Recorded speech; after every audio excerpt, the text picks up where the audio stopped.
Good morning दोस्तों। आज हम एनसीईआरटी का सारांश जो होता है उसको डिफाइन करने जा रहे हैं। एनसीईआरटी बुक में जो 10 पॉइंट दिया गया है सारांश, उसको डिफाइन करेंगे और उसको एग्जाम्पल के साथ आपको बताएंगे। ठीक है दोस्तों, तो चलिए हम पहला पॉइंट जो है सारांश का वो पढ़ते हैं और उसमें क्या लिखा गया है उसको भी बताते हैं और एग्जाम्पल के साथ उसको हम आपको बताएंगे।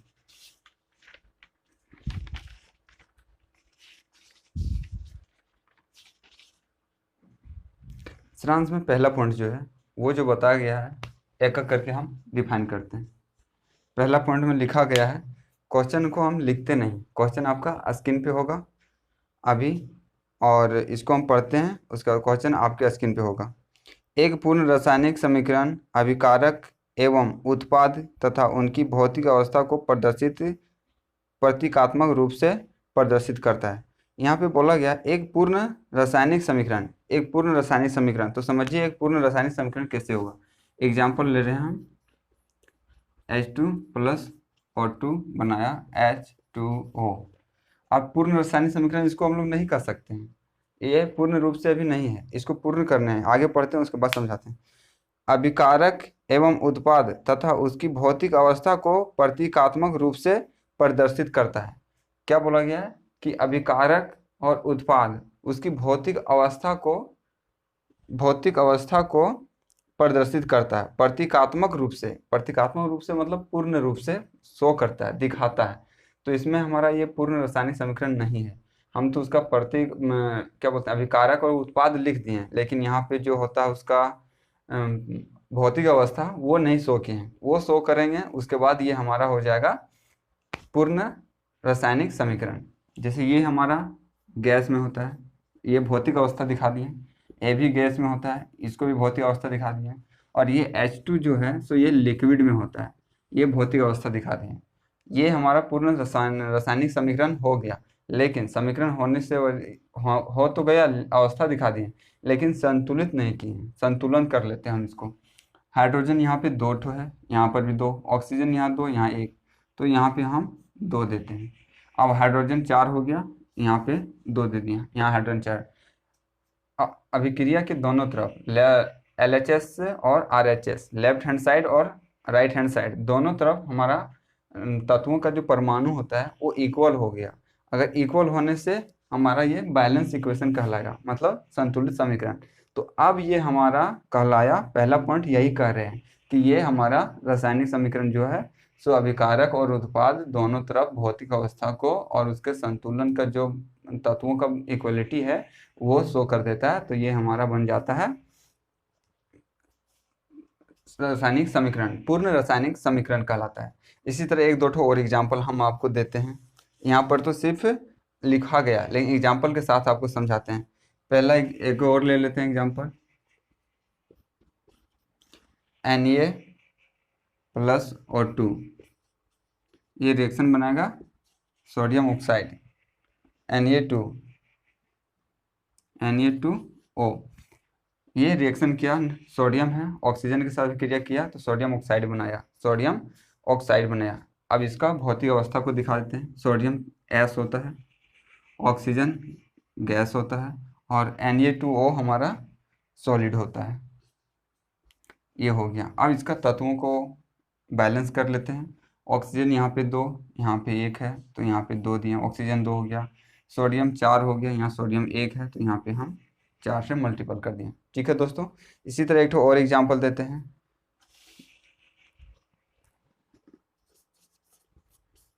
कॉपर ऑक्साइड, कॉपर ऑक्साइड को हम रिएक्शन कराएंगे हाइड्रोजन के साथ, H2 के साथ।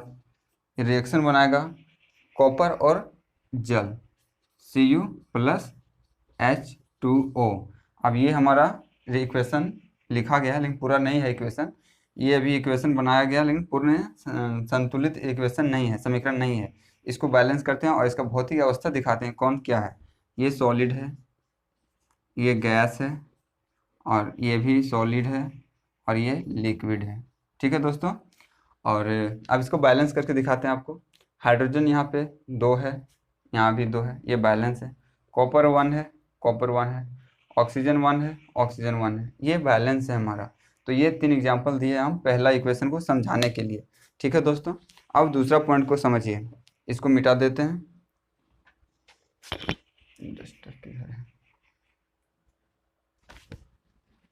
इसको नोट कर लीजिए दोस्तों, और सारांश का प्रत्येक पॉइंट को हम दिखाते हैं।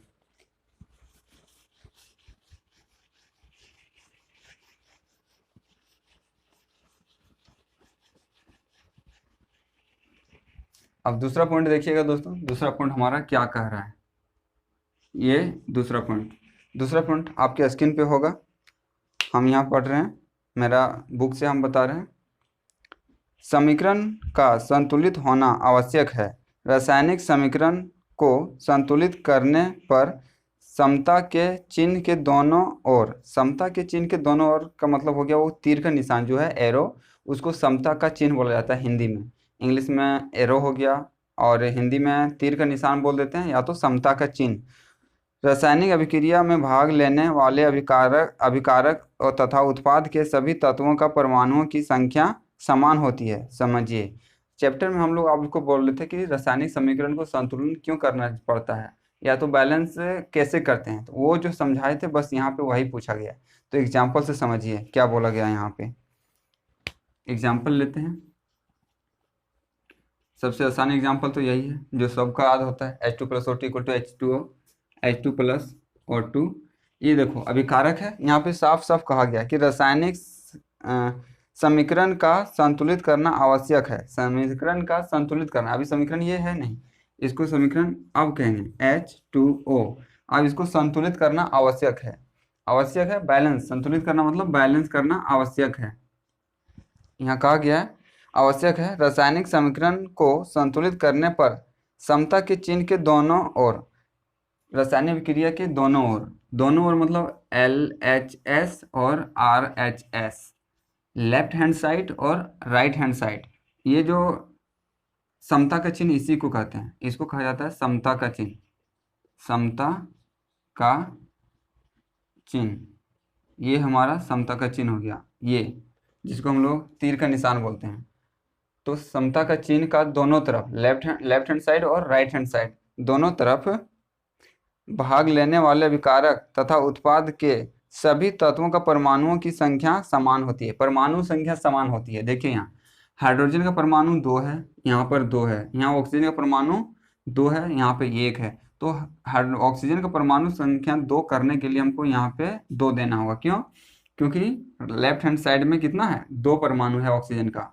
अब इधर तो ऑक्सीजन 2 हो गया, लेकिन हाइड्रोजन बढ़ गया, हमारा इंक्रीज कर गया, 2 × 2 = 4 हो गया।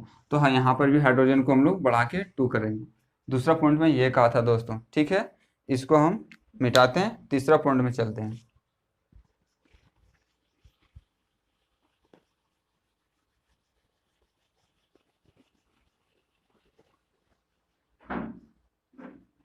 तीसरा पॉइंट में क्या कह रहा है दोस्तों वो समझिएगा। ये तीसरा पॉइंट हमारा यहाँ है। तीसरा पॉइंट आपके स्क्रीन पे होगा, मैं यहाँ पे पढ़ता हूँ। तीसरा पॉइंट क्या कहा गया है उसको मैं पढ़ देता हूँ और आप वहाँ पे स्क्रीन पे पढ़ लीजिएगा। संयोजन अभिक्रिया में 2 या 2 से अधिक पदार्थ मिलकर एक नया पदार्थ बनाता है। संयोजन अभिक्रिया जो हम थ्योरी में, कॉन्सेप्ट में आपको बता चुके हैं कि संयोजन अभिक्रिया किसे कहते हैं, 2 या 2 से अधिक पदार्थ या तत्व आपस में मिलकर एक नए पदार्थ बनाते हैं, उसे संयोजन अभिक्रिया कहते हैं। इसी को कहते हैं, डिफिनेशन में है, यहाँ पे भी लिखा है कि संयोजन अभिक्रिया में 2 या 2 से अधिक पदार्थ मिलकर एक नए पदार्थ बनाते हैं। समझिए, एग्जाम्पल के साथ हम समझाते हैं आपको। एग्जाम्पल में दे देता हूँ आपको, 2 या 2 से अधिक पदार्थ ले लेते हैं। कैल्शियम ऑक्साइड को हम अभिक्रिया करा रहे हैं जल से, H2O, जल से अभिक्रिया करा रहे हैं। ये बना रहा है हमारा क्या, कैल्शियम हाइड्रोक्साइड बना रहा है, calcium CaOH whole 2, COH whole 2। ये हमारा अभिक्रिया है संयोजन। 2 या 2 से अधिक पदार्थ आपस में मिलके एक नए पदार्थ का निर्माण कर रहा है, उसे हम संयोजन अभिक्रिया कहेंगे। जो थ्योरी में भी बता चुके हैं, सेम टू सेम सारांश में है, तो उसको भी एक बार और डील कर देते हैं। समझिए, इसको बैलेंस करके देखते हैं। कैल्शियम यहाँ पे 1 है, यहाँ पर भी 1 है, परमाणु है। ऑक्सीजन 1 है, ऑक्सीजन यहाँ पे 2 है, तो यहाँ पे हम यहाँ 2 देते हैं। ऑक्सीजन 2 हो गया, ऑक्सीजन यहाँ पे 2 है, सॉरी ऑक्सीजन यहाँ भी 2 है, एक यहाँ एक यहाँ। हाइड्रोजन 2 है, हाइड्रोजन 2, ये ऑलरेडी हमारा बैलेंस है। तो संयोजन अभिक्रिया ये हो गया। एक दो ठो और एग्जांपल दे देते हैं संयोजन अभिक्रिया का। हाँ, इसको हम लोग थोड़ा नाम जान लीजिए कि ये कैल्शियम ऑक्साइड को कहते क्या हैं। इसको बिना बुझा चूना कहेंगे, बिना बुझा हुआ चूना, चूना कहेंगे। और ये होगा बुझा हुआ चूना। जब इसको जल से अभिक्रिया कराएंगे तो ये बुझा हुआ चूना कहलाएगा। तीसरा पॉइंट में ये कहा गया। ठीक है दोस्तों, इसको हम इक्वेशन से आपको समझा रहे हैं। अगला एग्जांपल और एक तो देख लीजिए, सिंपल है कि दो तत्व कार्बन है और ऑक्सीजन को रिएक्शन कराएंगे तो CO2 बनाएगा। संयोजन अभिक्रिया, दो तत्व मिलके एक तत्व बना, ऑक्सीजन 2 है, ऑक्सीजन 2, कार्बन 1 ऑलरेडी बैलेंस है। तीसरा एग्जाम्पल भी दे देता हूँ, जल वाला जो सबसे आसान है, H2 + O2, दो तत्व मिलके H2O बना रहा है। हाँ, इन लोगों का भौतिक अवस्था को भी दिखाना है।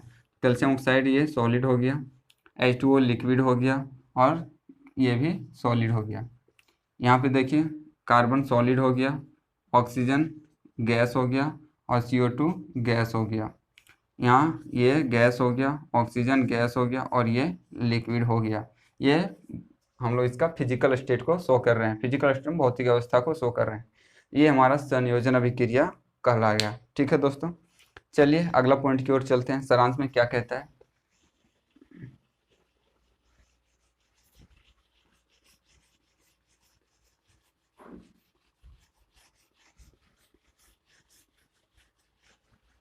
चौथा पॉइंट देखिएगा दोस्तों, चौथा पॉइंट क्या कह रहा है।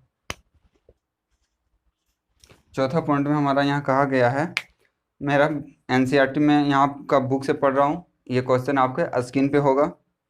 वियोजन अभिक्रिया संयोजन अभिक्रिया के विपरीत होती है। बोला गया है कि वियोजन अभिक्रिया, अभिक्रिया का जो 4 प्रकार बनाए थे उसमें संयोजन वियोजन अभिक्रिया है। तो यहाँ वियोजन अभिक्रिया को डिफाइन किया गया है 4 नंबर पे।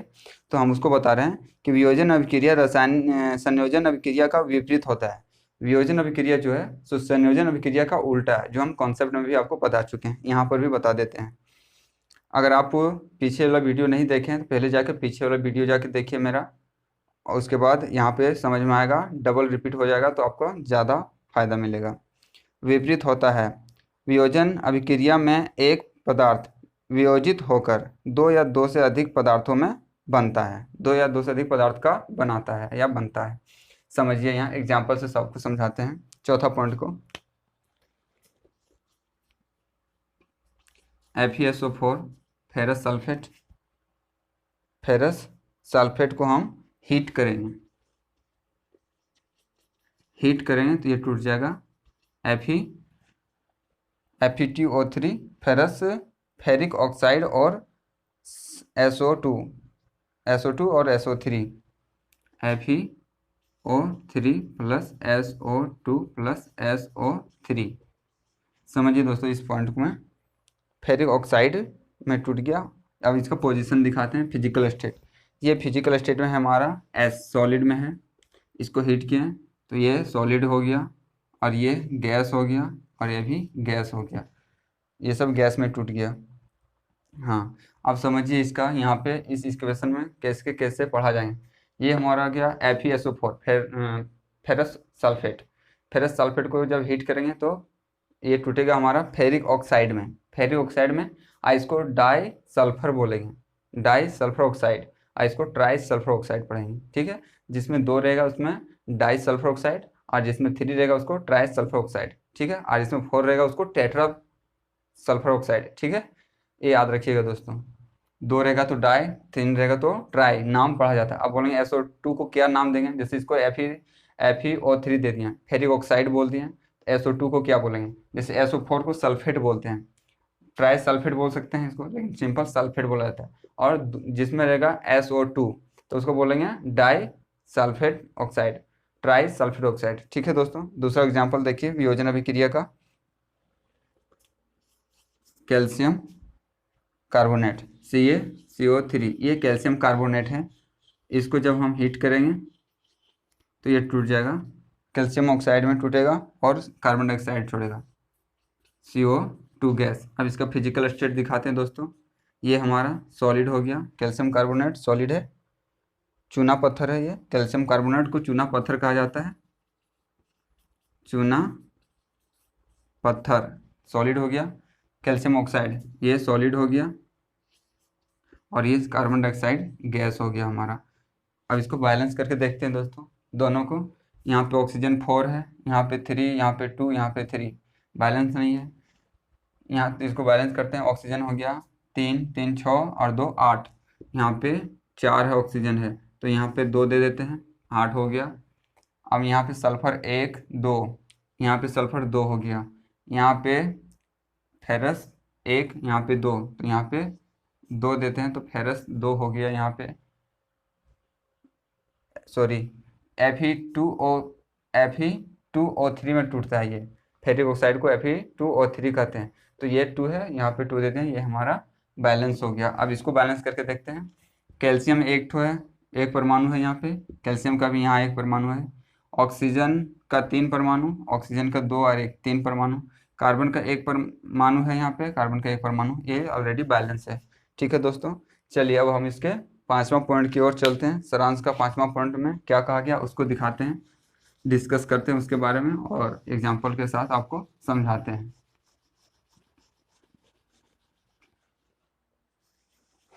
5वां पॉइंट देखो दोस्तों, 5वां पॉइंट मेरा यहाँ है, आपका उधर स्क्रीन पे होगा। 5वां पॉइंट का जो क्या कहा गया है वो आपके स्क्रीन पे होगा।